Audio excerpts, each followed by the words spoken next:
All right, so today we're gonna go to Cabramatta, my Vietnamese town, and we're gonna be going in my new car that I want to show. Look, it's no fancy car. It's not the usual BMW and Mercedes that I have, that I normally drive. It's a car that I think is very practical. I want to show you a little bit actually. Me and my husband actually had a big kind of debate around buying this because he's like, why are you downgrading to like a no brand car? But I'm like, have you seen a car that does this? Like, this is like a car that is like a full recliner. So you can, there's all these functions, and then you can like fully recline out. Right, it's like zoom out, and then I can fully lay back. And then it also has a massage. So I'll show you here. Basically, you can lie all the way back, and then you can press the massage, and you literally can fall asleep in this car. And there's this big sunroof. But anyways, this is my new car. I really love it because it's practical for driving my in-laws around. I love my family. I love being able to take them out. And then my kids as well. The X5 that we used to have is a little bit too small now. It's very cramped up. So yeah, let's go.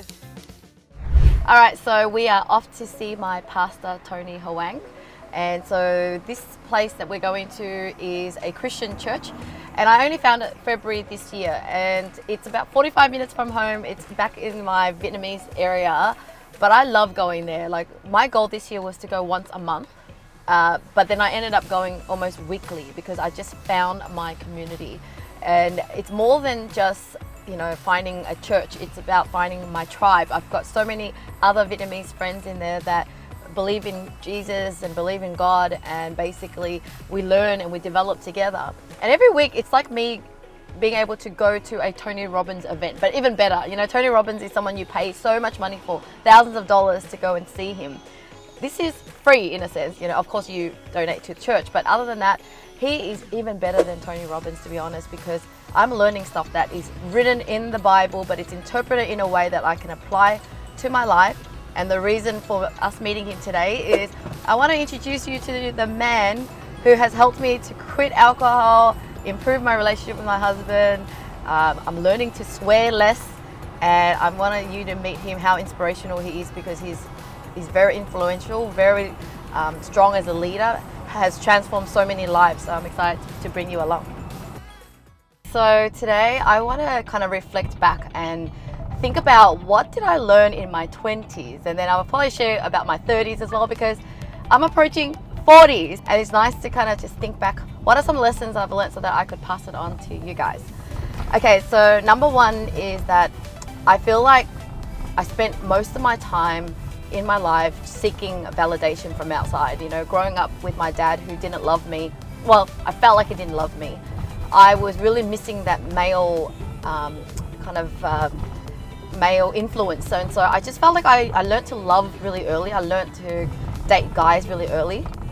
And I was always in and out of relationships, and I was constantly having a boyfriend and never had any time alone. I also went to the point where it was almost a challenge and a goal for me to try to make guys like me, because it was like, I can't win love from at home, so why don't I try to make people love me? And it's almost a game for me. You know, I used to thrive on the feeling of like this guy fighting over that guy for me, and I was constantly feeling so validated when the guys would, you know, basically fight themselves for me. And I caused a lot of heartaches. I would break up with one, date the next one, but I wasn't happy. I was constantly seeking for happiness because I deep down was not happy. And it took me so many years. I think it was when I was 25 was the first time I was actually single. That was the time where I realized that, oh my God, looking back from the age of 13, 15 or whatever age I was when I had a first boyfriend, I was always in a relationship, either in a relationship or thinking about someone, always in love with someone, thinking about someone. And so that was my first year of, I'm like, you know what, I need to learn to love myself. I need to be single. And so here I am, focusing on myself, deciding to be single. And you know, it still took a few years to kind of get better, because there was a time I was single, then I went back to dating, but I still didn't really learn a lesson. But I think overall, the biggest lesson I've learned is that You need to love yourself. Once you love yourself, you can bring so much more in the relationship. The reason why I ruined a lot of relationships is not only am I looking for these people, I'm also expecting them to fulfill me. And so I would always find flaws, I would always find problems with them, and I was always finding problems with the relationship. And so we end up falling apart, breaking up. And it wasn't until I truly loved myself and worked on myself did I eventually meet the love of my life, and we became more in love, and I now feel a lot more fulfilled. And I think that's what we should be spending more time early on to truly love ourselves. So the next thing leading to that is actually being able to be the person that you want to attract.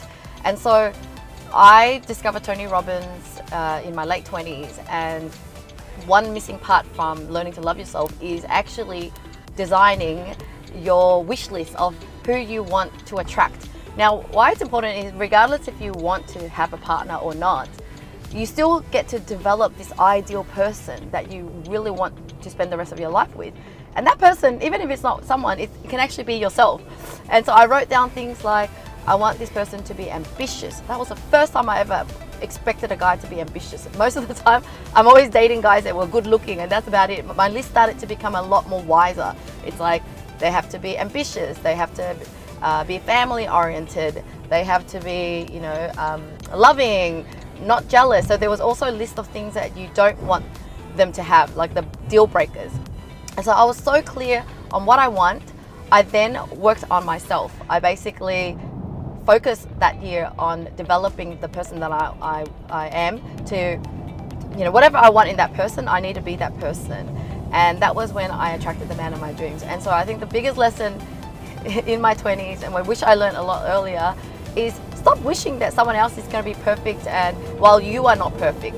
Work on yourself, learn about yourself through self-help books. I didn't start reading business books till my 20s. I wish I read it, earlier on. I wish I went to seminars earlier, but I didn't know about it. And so until I worked on myself and stopped blaming others, I was able to attract that person. And I was in love with myself because I became more proud of myself. So when I first met my husband, it's not like I started comparing him to my list. If anything, my old self still judged and said, oh, nah, he's not my type. Because subconsciously, I was still looking for that rough looking guy, the guys that I was trying to stay away from, but I was still looking at him and judging him. And we have a tendency to judge the book by its cover. And so I didn't think I was gonna like him. But I think what helped is that fact that I had to go back to Melbourne because I lived there and he lives in Sydney, and it gave me some time away from him to start thinking about him. And I realized that he's actually the guy that I've been looking for. He's nice, he's gentle, he might not look rough, but I soon discovered that over the years he's actually really tough. He still gives me a bit of an edge, challenges me. And so after 12 years together now, 11 years married, I'm still interested in him, which is the most important thing. Now, while I was struggling with my love life, I think that was my biggest learning lesson, but I think it's applicable to a lot of things in life, really. But when I went through a really bad breakup before I met my husband, that year when I was discovering a lot of things, I think it was my biggest growth year. But in that year, I basically also discovered God, because it was the first time in my life that I gave up. I basically surrendered. Prior to that, every time I've had my heart broken, or I broke someone's heart, or I'm going through challenges, I used to just went on and try to that's it, I'm going to try to do something else and try to control my life, thinking that it's all up to me. And I was an atheist. I didn't believe in God. I knew of Buddhism, I knew of Catholic churches, but I didn't believe in it. I thought it was a nice story. But in that, I remember that moment I was sitting in my own apartment. I was like, God, help me. More like, I didn't think there was a God out there. I was just calling out to whoever it is, help me. And I felt that in that year was the year that I was guided in the right direction with all the personal development things that I did, and I manifested my husband. That was when I said, oh my God, there's a God out there. He listened to me. He helped me when I no longer felt like I could help myself, that I wasn't so cocky in doing life by myself. And so I wish early on that I believed in God, I guess I grew up not in a religious family, a family that was, just traditionally being a Buddhist follower.